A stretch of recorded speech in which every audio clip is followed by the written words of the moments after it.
Sure. I mean, I can first like give you a little bit of my interpretation based on conversations with them.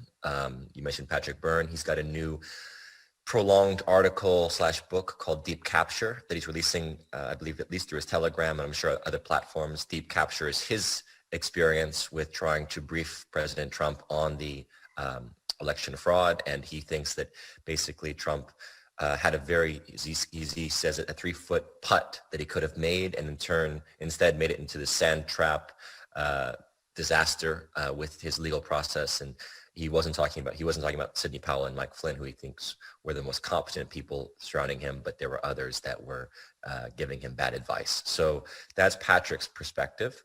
Then you get the 107 perspective, which has always, as you know, Robert, has always been saying April 1st, don't discount Trump before April 1st, or let's say March 5th in that region, because that was the traditional constitutional day to swear in the president before the shift after FDR. So, Juan didn't give me too much in terms of what's happening. So, he talks around a lot of things, obviously, and gives people the long-term perspective on this to say, look, relax, this is a long-term game. This is an international global battle playing out. So towards that end, I'll give you my perspective, which we talked, I was with Sasha Simon at the inauguration, and you were there too, Robert, right? We talked a little bit about our perspective on the inauguration itself, and a lot of us felt that there was something off about the inauguration, that it felt very staged. Charlie here can talk about how he's seen the video that was released at the inauguration before, indicating it was pre-taped, which certainly would make sense. The White House video certainly pre-taped on a stage.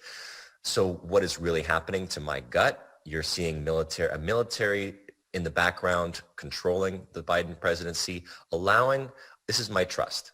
You have to allow the New World Order to play all its cards. This is what 107 said as well, play all its cards. Let the people see it for themselves. Let the people experience the pain. This is very important for people that don't understand conspiracies the way that you and I and others that study this or lived it, have been conspirators, understand that the world is conspiratorial. These people that walk around with their masks and just obey the orders, they don't want to believe that there's a New World Order agenda that is trying to destroy the United States of America. And some of them don't even know what that means, unfortunately. They've been miseducated for so long as to what the Constitutional Republic of the United States means. But for those of us that remember that there is a constitution that is the basis for our nation and that have loyalty and patriotism to that, we are being activated. Our spirit is being ignited by this New World Order takeover. We are feeling so squelched as a people, as a country, so disregarded. Our liberties taken away, our rights to speech, assembly, the vote, being disqualified now with fraud, even the right to life based in breathing. Life itself is breath. And when you're being forced to mask yourself, you're actually being deprived of your right to life. These are things that people have to feel. And so maybe the New World Order agenda has to, in a sense, roll itself out before people are really ready to stand up. And I do believe the Patriot faction is there, but in a sense, it's a co-conscious creation that as people are waking up and looking for allegiance, those that are the patriots in government are being enabled and emboldened to actually take the right stand, but they need the people's support. So that's a little bit of where I am at this moment. I thought that was very articulate. Thank you. Simon Parks in the British Empire. Empire. With good contacts at Fort Huachuca and elsewhere. I actually rely heavily on what you say, Simon, every day. Well, it's before the audience, you will cut this so nicely, but what the audience need to know, of course, that Robert David Steele referred to us all as unruly rascals because we like long shows. Your shows are so short and quick. We have to really think, don't we, Robert? Right, here we go. I'm now banned from YouTube until the end of April. And I just want to tell people why. I referred to Trump supporters as patriots. That's actually not allowed now. I was banned for, wait for it, supporting violent criminal gangs. Trump supporters are now labeled violent criminal gangs. So I've been banned until the end of April for supporting violent criminal gangs. And I think that's very, very interesting. There's been a lot of debate about, were we right to counsel a bit of caution, a bit of calm? Should we have said, take to the streets and fight. And what I would say to people is, first of all, if you had taken a gun, if you're a patriot and you'd taken a gun, who would you have gone and fought? You wouldn't have fought the cops. You'd have fought the National Guard and the army. And the only people who would have been pleased with that would have been the deep state, because the deep state want Trump supporters fighting the army, and then the job's done for them. So anybody who's calling for patriots to go out and fight, you're not thinking it through. If this was North Korea or China, then I probably would have a different opinion.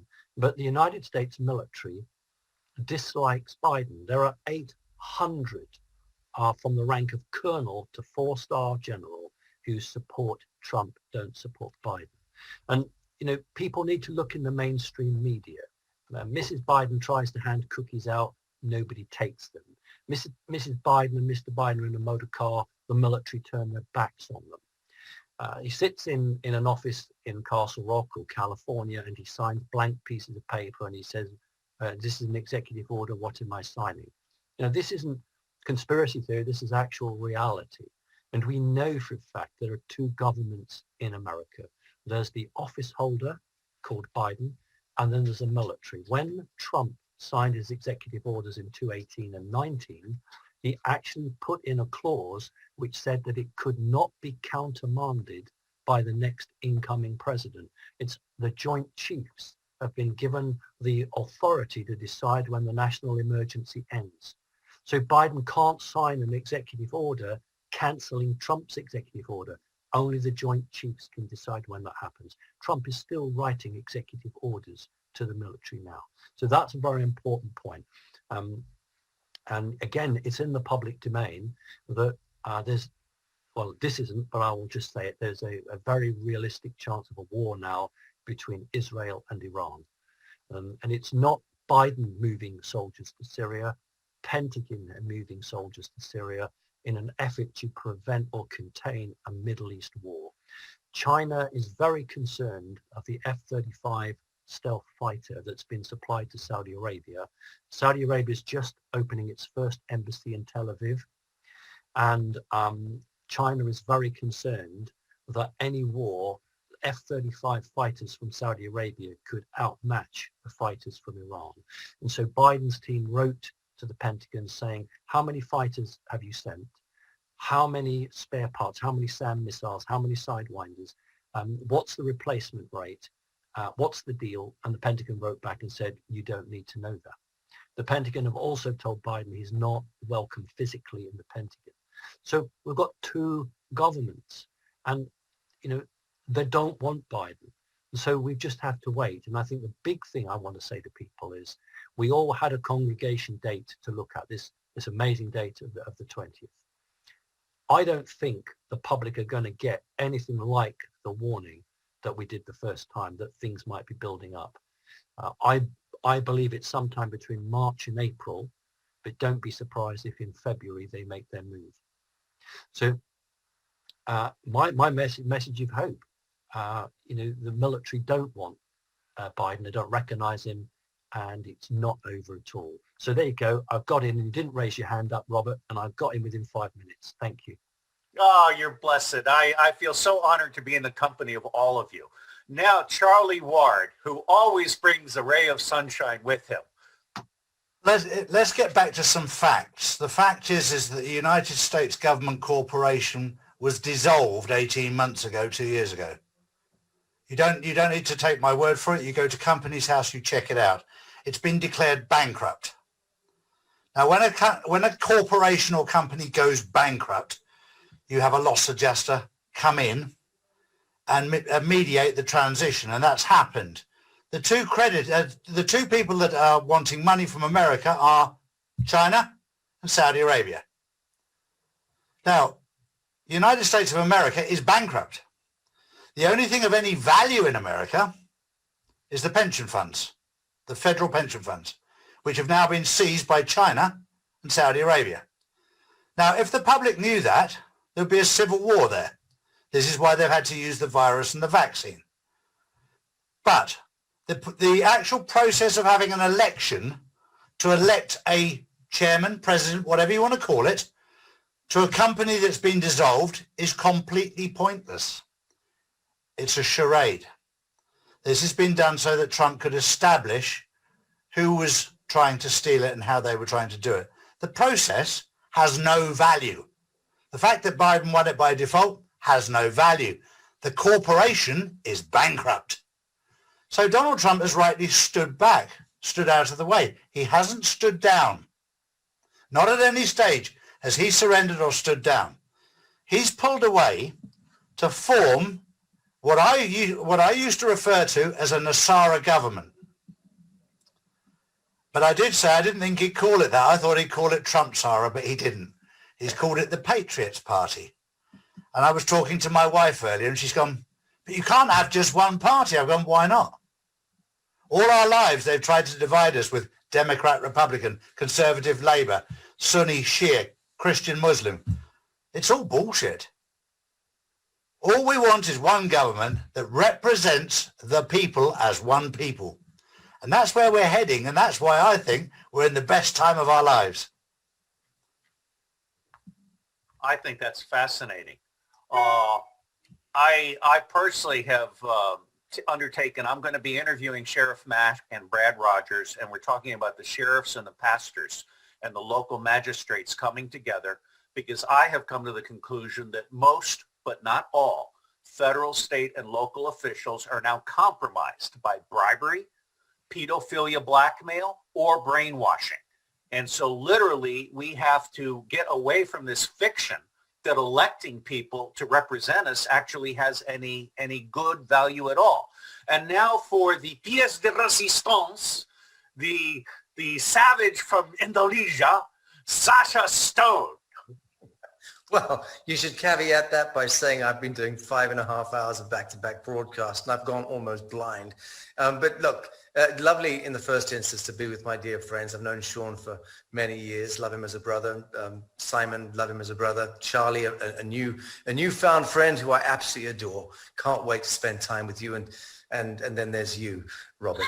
Well, look, 80-20 is the ratio as far as I'm concerned. This is, to me, my takeaway from this insane, godless pantomime, this vaudeville that we've all been forced to endure in the last year, culminating in the great big climax of last week and this bizarre appearance by the sock puppet Biden and his coterie of miscreants, surrounded by sort of clenched-jawed military guys looking through Terminator shades with their hands twitching at the trigger. It was just fantastic to observe this kind of pantomime. But 80-20 is my takeaway. I happen to know in the marrow in my bones that 80% of America voted for Trump and not for Biden. I happen to know in my bones that about 80% of human beings, righteous human beings, know the entire extant system to be satanic and luciferic. I happen to know that. I've had a 22-year conversation going with tens of thousands of human beings since 1997, 98, when I began this journey with Humanitat. Orwellian speak is all around us, and it's entirely appropriate. Those of us who have any kind of finger on the pulse know to expect helter-skelter. So you read you take the opposite of what's being said on the screen, the great screen of Maya, and you're halfway closer to the truth. Then take what you're then told, flip that on its head, you're halfway closer to the truth. That's actually a mathematical equation to get to the truth in a time of treachery and lies. I wouldn't take a cookie from Jill Biden. I don't know anyone who would, but that's not really the point. Bifurcation at the civilizational level is the point, at the social level, at the economics level. Why? Because it's happening at the galactic plane level. That's the real story. The real story is something out of the Upanishad, the Mahabharata. This is the great epics playing out. The galactic climax is actually what we are playing out. We are blessed emissaries of the Godhead playing out the galactic pantomime right here, right now. Now, the question is this. We can all wax lyrical about, constitutional governments, about corporation governments, military governments. All of that stuff is going to naturally play out anyway. This is the crowning glory, not of where we place our attention into the field of ideation, but how we resurrect ourselves like Lazarus within a dream spell, within the dead fiction of our lives, a death cult that has pervaded our civilization for thousands and thousands of years. This is our crowning glory. What we just witnessed was the end, a hollow echo at the end of an old, tired routine. You know, I've used this expression in recent weeks, but what we're living through right now with this Biden crypto administration is, you know, the shadowy, ghostly figures being entered into imperial ledgers on the outer fringes of empire 30 years after the city has fallen, the empire has actually fallen. It's over. It's already dead.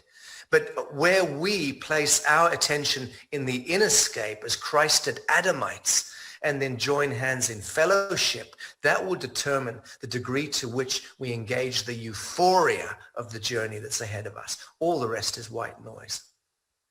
Wow. All right. 30 seconds each in the same order. Sean Stone. Well, what am I saying? Just countering? Just responding to that? Your 30 seconds, final word. Yes, exactly. As Sasha was talking about the greater consciousness, and I touched upon this, it's a co-creative journey, right? This is an exploration of consciousness, human consciousness. This is why, as you know, Robert, I've never, said Q is a bad thing. It's like, I don't know that Q is real or misinformation or partly disinformation. It's like, but I appreciate the fact that it's about dropping questions and letting people start to think and to start to think outside of their normal box. I've been doing this work on Buzzsaw going back to 2013 with interviews with a lot of these people, that these stories are playing out now in the present day. If people watch those interviews and they're going, wow, we're talking about the vaccines and the chemtrails, the New World Order and the war on free thought and censorship and everything. It's like, it's not prophecy. It's just when you look at reality and you're willing to look at reality, you see that it's not what you think it is. It's not what mainstream media has told you it is. It's not what your teachers taught you in school. And this is where people like us are taking the leadership position. I think we just have to be very careful not to spread misinformation at these times. We have to be very discerning and say, maybe this is what I'm told, but this is in my gut. I'm not going to give you guys a set date and say, by this date, you'll be free. We can't do that. We have to be very discerning and using our intuition and gnosis of how these things work and play out to say, this is a co-creative journey that we're on together. I can give you certain information. I can point your eyes to start to see that the wizard has no power. The Wizard of Oz is behind the curtain, and this is Biden administration is pure Wizard of Oz. The megaphone is media. They're telling you believe this, listen to the little old man, that scrawny, senile old man. It's all puppetry at this point. There's no energy behind it. So this is where I feel people have to pay attention to. There's no energy behind the Biden administration. The American people are not behind the Biden administration. We have to keep our energy and focus on what we want to create, which is, as discussed, go back to the republic, go back to the principles of this country, our Constitution, go back to these rights given to us by our founding fathers, not hijacked by some swamp in Washington, a foreign entity, a foreign corporation, basically, that it's imposed its will. So this is where we have to focus. Well, before I turn to Simon, let me say I strongly support Simon's nonviolent, legal, ethical call to moderation and avoiding conflict. I think things are playing out in a very important way. Simon Parks, a final word from you. Thank you, Robert. I thought for a minute that Sasha was going to read us from the Indian Vedas. That's where we were heading, but it's absolutely right that Sasha's done that, because this is a time of choice. And I say to people, you choose a cup of coffee or a cup of tea and you make a choice. But what we have in front of us is the choice for humanity: who will see the lies and who will see the truth. And we are so gifted to be here at this time. I could have been here 100 years ago. Maybe I was. I could be here 100 years, but I'm here now. And all of us that are here now and are observing this have been given that wonderful gift of choice. And I think that this is part of the transference of humanity to the next level. Now, I'm not going to start talking New Age, but I am going to say that it is natural for a planet and the people on its planet to evolve. And whether you want to look on that as an intellectual evolution, that's fine. For me, it's a spiritual evolution. That's why I set up Connecting Consciousness, because I knew in my lifetime, this planet and the people who chose to evolve were going to evolve. And this is perhaps, hopefully, fingers crossed, the last big choice, the planet conscious choice of humanity that we have to make. And if we can get this right, and I think we will, then I think that nothing can stop humanity in its development, and we've only got good times to look forward to. So I just have a message of hope. Thank you. John Peterson agrees with you, and he's the founder of the Arlington Institute and a noted futurist. And he says we are on an upward trajectory no matter what happens. Charlie Ward, hit us hard in the face. Well, I started this journey about 7 years ago when I was told that this was going to happen. Then I was told 2 to 3 years ago it was going to happen soon. And then in November 2019, they said, right, we're going to do it next year. What I'm referring to is shutting down the world's economy for a global financial reset. They told me this 7 years ago. They told me two to 3 years ago, and they told me in November 2019. That's all I knew at that stage. I was unaware that there was 2 resets in play. The New World Order's reset and Donald Trump's team's reset. I've learned that on the way. I sometimes have to poke myself to remind myself of exactly what we're going through right now. But the destination is that we're going to move from darkness into light, into a new financial system of fairness. What we're going through at the moment is a very, very dirty tunnel to get there. And we're seeing a lot of darkness. We're moving from darkness into light. We need to learn to focus on the light at the end of the tunnel rather than focusing on the shit on the walls of the tunnel. Keep your focus straight ahead. We'll try and guide you the best that we can, and we'll try and lead you to all of the information that we can possibly find. But what I want you to do is look for yourself and make your own judgment. God bless you, Charlie. Let me introduce Sasha Stone by saying that I actually have lived in his residence. I have known him for years, and as raggedy ass and spiritually weird he might sound, I think Sasha Stone is the real deal, and he is one of my touchstones, as are all of you. I am honored to be in your presence. Sasha Stone, close us out. Thank you, Robert, for the kindness. It's, again, lovely to be with my brothers here.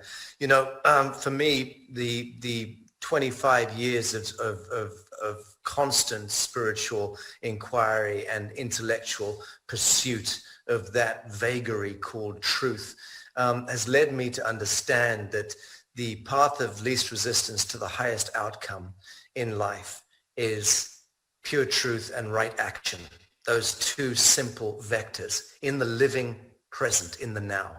If one engages pure truth and right action in the living now, and living now by definition means that one is dynamic consciousness in action, not just being conscious. An apricot is conscious, an avocado has consciousness. I'm talking about consciousness in action, plasma projection.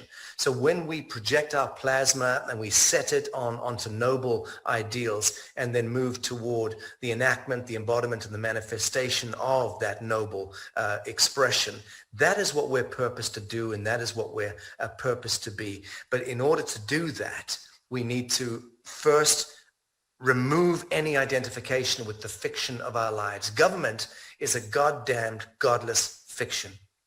Money, usury, debt, enslavement, servitude, all of that is just the issue of government. Government is the issue of the Catholic Church, of monotheistic religious programming. We need to now simply remove adherence to false light, to all of those icons and wrong dreams, and start to dream wisely as self-realized, self-determining sons and daughters of God Almighty. I will end by saying that I believe that the move toward localization, you, Sasha, have been taking some very good conversations with indigenous leaders, hereditary leaders, and what I am seeing is a rising up of the local and people who know each other and trust each other and are able to make decisions. So let me say thank you, all of you, for doing what no one thought could be done. Speak briefly together today. God bless you all.